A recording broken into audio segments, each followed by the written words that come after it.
cottage. I am filling up my bowl with some 2007 Christmas cheer in an Ardor 2001 Christmas pipe. Ooh, that is pretty. An unsmoked Ardor estate pipe. And it is a beauty to behold. So I want to talk about some Christmas topics. Christmas, Christ Mass is coming up. And I'm enjoying the Advent season. All is well, all is well. And I'm going to read you some Christmas material. But first things first, I have to fire up this bowl.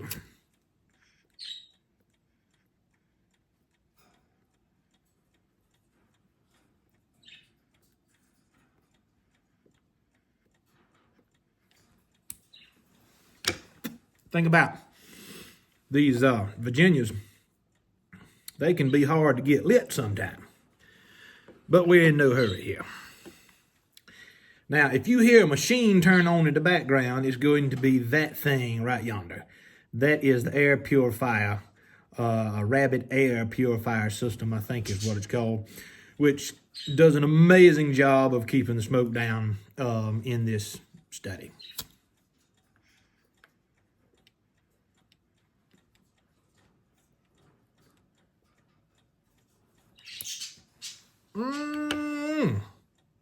That'll make your tongue slap your brains out. Everybody knows that Christmas time is extremely important for pipe smokers. And many people may not know anything about this little book. I picked it up a year or two back. The Christmas Pipe, a collector's celebration of pipe smoking at Yuletide by Richard Carlton Hacker. I don't know if you can see, it's probably going to be backwards in the film, I don't know. The Christmas Pipe by Richard Carlton Hacker. I'm at one with the Yuletide, know what I mean? Man, I love that book. And so it was actually published the year I was born, 1986.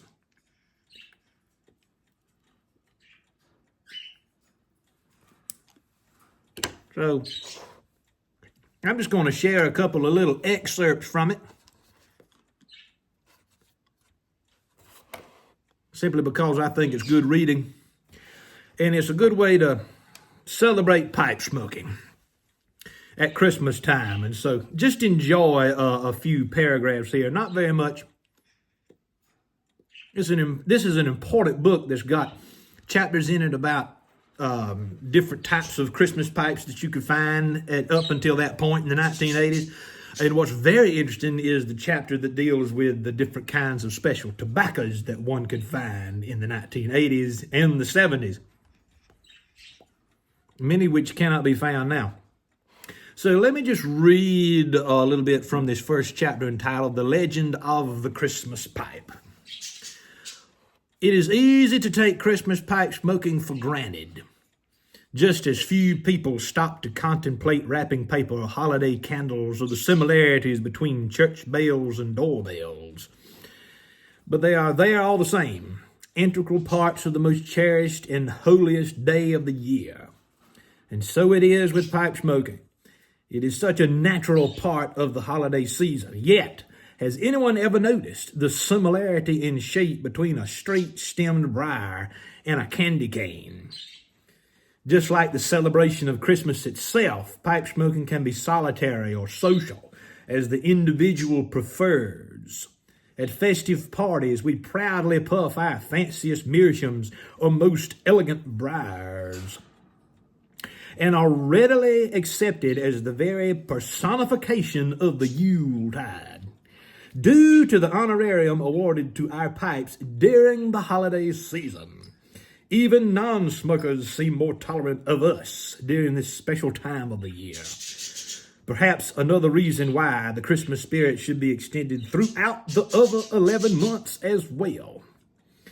Yet social festivities aside, the joyful Christmas pipe can also help us find inner peace during our most private moments.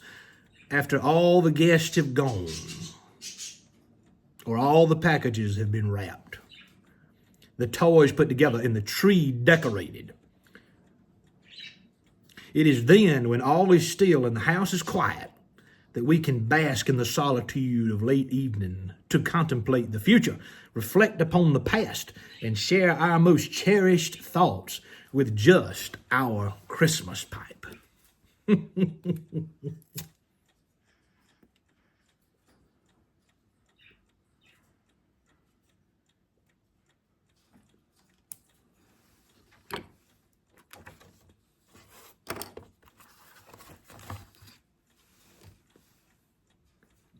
So just one paragraph from chapter 3 entitled Christmas Tobacco.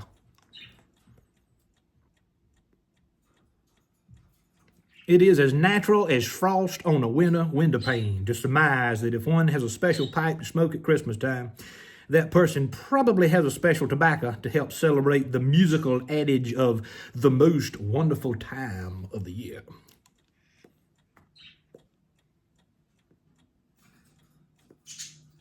It does not have to be an especially rare or expensive blend. In fact, it can be as simple and reliable as a favorite mixture that has been smoked throughout the seasons, no matter what the month may be. However, from over 3 decades of personally conducting dedicated and unselfish first-hand research, I have found that it invariably helps to have a specific tobacco reserved just for Christmas, as the memory of that first flavorful December puff will stay with us and enrich our lives throughout the new year.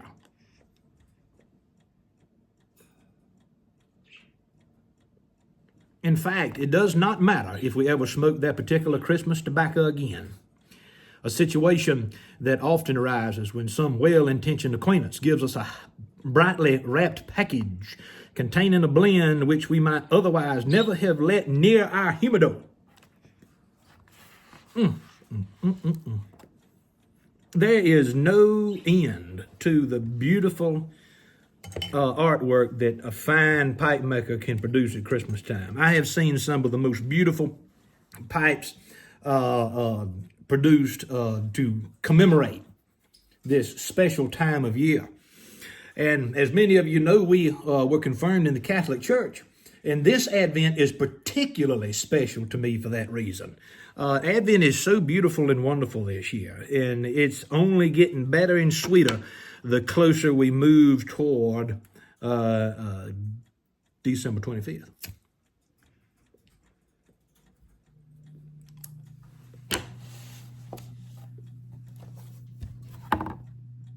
But I also wanted to share, along those same lines, a couple of paragraphs from the Christmas broadcast made on December 24th, 1957 by Pope Pius XII. And Pope Pius XII died on October 8th, 1958. So I just want to share with you a little bit from this beautiful, beautiful Christmas broadcast that I think is more relevant, more powerful now than it was in 1957. Modern man, for his part, is more liable to become again a slave of nature, since, contrary to other ages when he was in bondage to it out of ignorance and weakness, man is subjected to its very strong pressure because of his extensive knowledge and application of its forces, and consequently is likely to bestow on it the worship of adoration and gratitude for the wonders which he perceives there and for the immediate benefits he derives from it. The exhortations of the apostle to break the bonds of slavery imposed by nature by choosing Christ and keeping close to him have therefore greater reality than ever. He and no other is your God, the source and Lord of nature. Through him you are destined to become sons of God, not slaves of the elements of this world, not destined to a partial perfecting of this or that faculty, but called to renew in the whole man the perfect image of God, who is harmony itself, the source of all order in the universe. Now, I have this vast respect for the natural world, for creation, capital C creation, which comes from the capital C creator. And so when I read what comes next, it really spoke to me in a way that made sense. Listen, these resplendent truths are indeed the appropriate measures for restoring the dignity of man and for raising his hopes once more. On the other hand, they are rejected by those who fail to establish the essential connection between the Creator and the creature. By a contrary way of thinking, they separate God from the world as being too different and remote from each other, and consequently without any connection with each other. But the coming of the Son of God on earth clearly shows the close links which bind the transient to the eternal. The world and man would have no explanation and possibility of continued existence were they not given a share in the eternal being of God, their Creator. Just one final paragraph, if you will humor me. And again, this is Pope Pius XII. The created and... Let me let my clock go forth.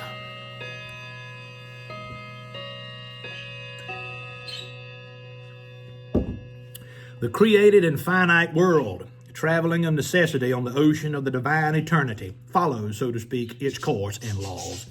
St. Augustine, with many other wise men of ancient and modern times, rightly declares that in the world, because it is created and contingent, there exists a supreme and eternal law from which it derives its continued existence and dignity. Truly, it is that eternal law which raises creation, by nature infinite, to a dignity reflecting the infinite and eternal. This is the meaning of the incarnation. God comes to us as a child to become a part of the created order. The Creator enters the creation.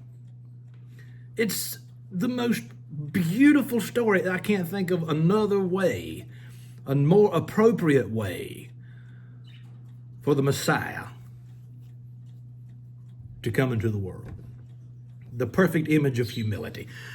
And so I raise my pipe, and on occasion I raise a glass to the absolute beauty that we have in the Christian tradition of Christmas.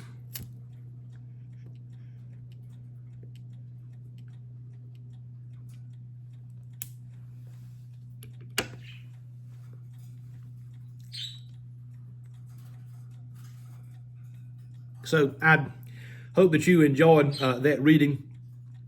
I have been asked to write an essay for a book compilation that's coming out. And it's going to be about Catholicism and agrarian thought, which is right up my alley. I've been actually thinking about writing a book-length treatment of this topic for at least 3 or 4 months now.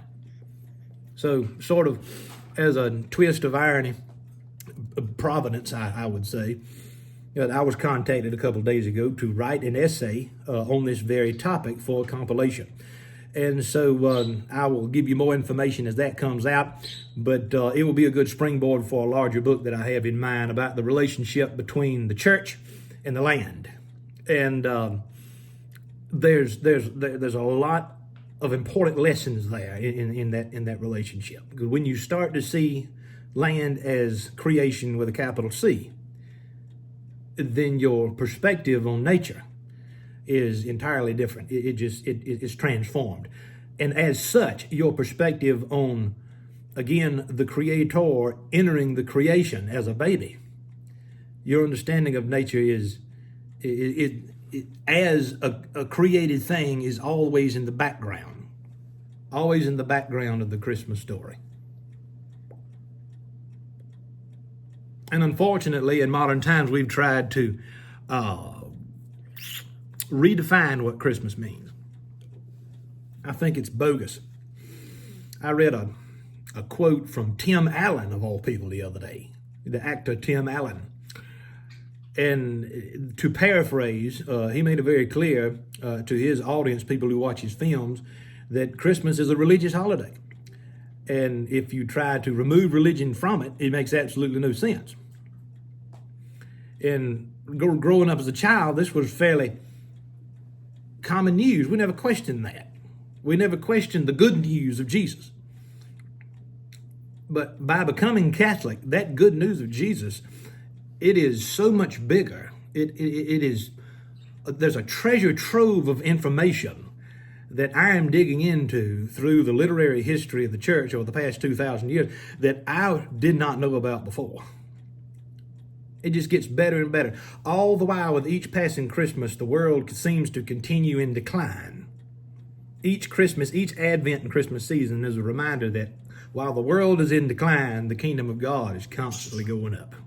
It is constantly reaching for a higher destination of joy unspeakable and full of glory, a peace that surpasses all understanding.